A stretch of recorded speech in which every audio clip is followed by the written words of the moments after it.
nice to see you. Nice to see you also. Familiar face. Of course. Anyway, una muna, narinig ko kanina, sabi ni Mami ni Jess, ikaw lang daw ang gusto niyang mag-cut ng ribbon for Skinlandia. How do you feel? Flatter naman si Tita Jess. Tita Jess, di ba? Yes, oo. Symbol of glow. Ultimate symbol of glow and beauty ka daw. Salamat po. Nasanay ka na ba? Kasi laging ganun yung reference. Hindi, napapressure na ako. Kasi tumatanda. Para hindi ka kailangan tumanda, di pwede. Parang bawal tumanda, bawal magka-wrinkles, bawal. Pero I'm really flattered. Ilan taon ka na nga ngayon? Thank God for that glow, whatever is that.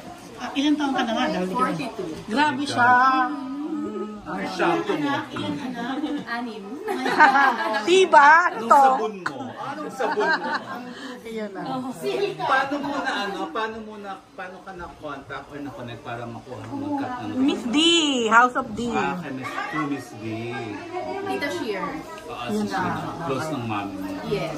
Tapos in connection nga sa question kanina, Apo. kasi every time may survey sa mga young actresses or kahit hindi young, pag tinanong ko sino yung epitome of beauty, pinakamaganda for you, lagi ka nababanggit ng pangalan. Anong comment mo doon? Palagi. Oo. Maraming reaction mo? ganong comment. Maraming salamat po. Maraming salamat. Like I said kanina, medyo nakaka-pressure na. Grabe na po ang weight. Pero thank you Lord. Si Lord lang talaga lahat. Christine, pag ikaw ang tatanungin, can you name at least 3 na pinakamagagandang mukha sa showbiz para sa'yo? Naku, it would be unfair naman for the others. Kasi sa totoo po, ang dami ko na talagang di masyadong kilala ngayon. Pero ang dami ko na rin, ang dami rin magaganda akong nakikita, but I don't remember their names. Pero yun na nga. Basta ang every time na may ina-ask na beautiful celebrity, Pilipina, definitely hindi mawawala ang pangalan mo. Yes. If not on top or what, diba? Thank you. Ayun Thank na. you, Lord. But anyway, let's ask Jess then. So, how do you feel second branch na to ng Skinlandia? And this time, yung family nyo naman ang may-ari. Yes, I feel it's beyond gratefulness na po. This time I feel so blessed. Kasi last year I was only an ambassadress. But right now, my mom, she really franchised na po. So, sobrang blessings tuloy-tuloy po talaga. Not only on this field, but also on my career in acting. Kasi last year yung in-interview niyo ako, wala pa po akong show. Nga, correct. Pero ngayon, naka-5 na po ako with GMA. So, thank you po. So, akala ko may alam ako sa mga nangyayari sa paligid. Thank you po. And dun naman po sa sinabi kay Miss Christine na siya po yung only choice. Kasi for me, I believe hindi lang po physically beautiful si Miss Christine, but she radiates so much positive energy. And I watched one episode in House of D po. Yung very first episode. Sobrang family-oriented rin po.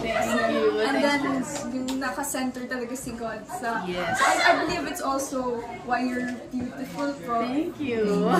Pero yun nga, Tin, anong feeling mo? Kahit na ikaw yung talagang parang nagsashy away pa rin sa showbiz, sa limelight. Pero ikaw pa rin na hinahanap, ikaw pa rin na... God, wala po kasi talaga akong...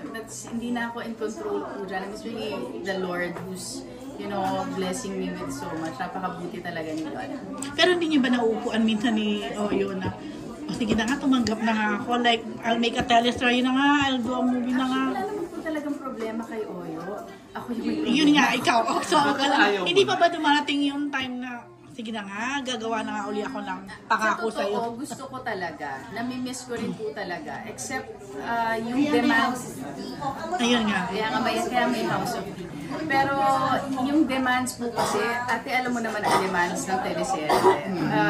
May 6 akong anak, may asawa ako.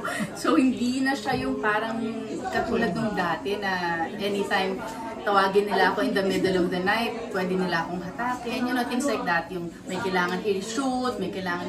So hindi ko yun mako-commit talaga. So, kung meron mga sitcom, okay na. Sitcom, okay ka talaga doon. Yeah, kasi medyo magaan.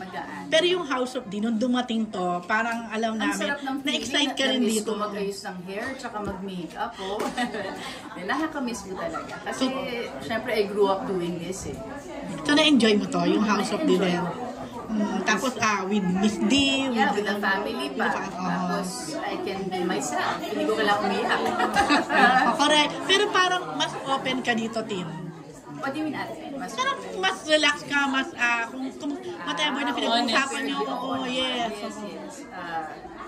I hope no judgments kung ano man yung mga nasi-share namin Okay nga sa eh. mga experiences namin. Nag-viral actually yung mga interviews niyo. So, ganun din ba kayo ka-close talaga? Yan lang po talaga kami. What you see is what you get. Marami nagagandahan sa dynamic nyo ni Miss D as your mother-in-law. Alam naman natin, sa kultura ng ng Pinoy, di ba madalas na yung in-law, saka yung hindi talaga sobrang smooth yung relationship. Pero kayo din, bakit? Alam mo po, hindi naman maiiwasan na minsan nagkaka-conflict, minsan may tampuhan, pero wala eh. Pag nandiyan talaga si God sa center, maaayos at maaayos lahat. Kumbaga walang samaan ng loob. So, nagkatampuhan na kayo ni Miss D? Nung nagsisimula.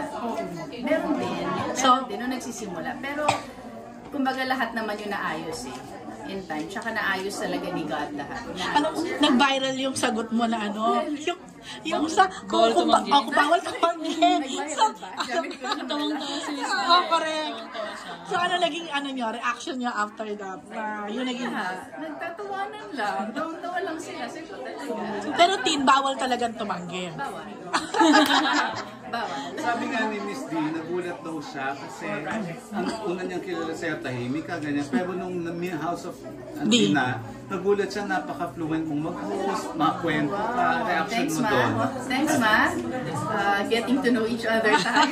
Tapos, tagal. tinanong ko na din namin siya nung in-interview namin siya kung anong klase kang daughter-in-law. She said nice things about you. Ngayon tatanungin mo kita, anong klase mother-in-law si Miss D?